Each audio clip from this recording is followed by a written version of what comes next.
ଆଜ୍ଞା ଦେଖିଲେ ତ ଭିଡିଓ କେତେ ବର୍ବରତା ସହିତ ଏ ଭାଇ ଜଣକୁ ବାଡେଇଛନ୍ତି, ଆଖିରେ ଲୁହ ଗଳି ଆସୁଛି। ଏତେ ବର୍ବରତା ସହିତ ଏତେ ଭୟାନକ ଦୁର୍ଘଟଣା ଏମାନେ କରିଛନ୍ତି। ଭାଇ ଏମାନଙ୍କୁ ଆଇନକୁ କାହିଁକି ହାତକୁ ନେଉଥିଲେ? ଘଟଣାଟି ହଉଛି ଭୁବନେଶ୍ୱର ଉପକଣ୍ଠରେ ବାଲିଅନ୍ତାରେ ଘଟିଛି। 2 ଜଣଙ୍କ ଝିଅଙ୍କୁ ଅସଦାଚରଣ କରିବା ପାଇଁ ଆଟାକ୍ କରିଥିବାରୁ ଏମାନେ ତାକୁ କିଛି ନ ବୁଝି ନ ଜାଣି ପୁରା ପିଟି ଚାଲିଛନ୍ତି, ଯାହା ଫଳରେ ଏ ପିଲାଟିର ମୃତ୍ୟୁ ହୋଇଛି।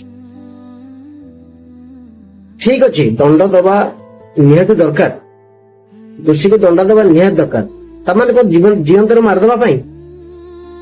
ଜୀବନରେ ଆପଣ ମାନେ ମାରିଦେବେ କି? ଆରେ ତା ଲାଗି ଆଇନ ଅଛି, ଆଇନ କି ଦିଅନ୍ତୁ। ଏତିକି ବାଡେଇଲେ ତାପରେ ତାକୁ ଆଇନରେ ଦିଅନ୍ତୁ। ପୁଣି ଉପକଣ୍ଠ ଏନ୍ଏସି ହେଇକିରି ପୋଲିସ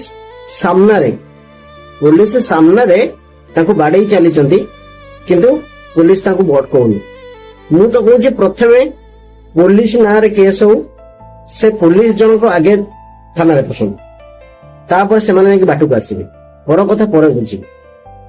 ସେଥିପାଇଁ କହିଛି ଜଣକୁ ଦୋଷୀ ଆଉ ଦଣ୍ଡ ଦେବା ପୂର୍ବରୁ 50 ଥର ଭାବନ୍ତୁ ସେଟା ସଠିକ କି ସଠିକ ନୁହେଁ। ଆଉ ଯଦି ଆପଣ ଡିସିସନ ନେଇକିରି ଦୋଷୀକି ଦଣ୍ଡ ଦେଇ ଦଉଛନ୍ତି ତାର ବହୁତ ଭୟଙ୍କର ହେଇଯିବ, ଯାହାକି ଆଜି ଘଟିଲା। ଭାଇ ଯାହାକୁ ବଞ୍ଚେଇବା କଥା ତାକୁ ବଞ୍ଚା ନା। କଣାସରେ ଯୋଉ ପ୍ରୋବ୍ଲେମ ହୋଇଥିଲା, ଜଣକୁ ପନିକିରେ ହାଣିଦେଲେ, ଗାଡି ଚଢେଇଦେଲେ, ତାକୁ ତ ଆପଣ ବଞ୍ଚେଇ ପାରିଲେନି। ଲୋକମାନେ ଠିଆ ହେଇକି ଦେଖିଲେ।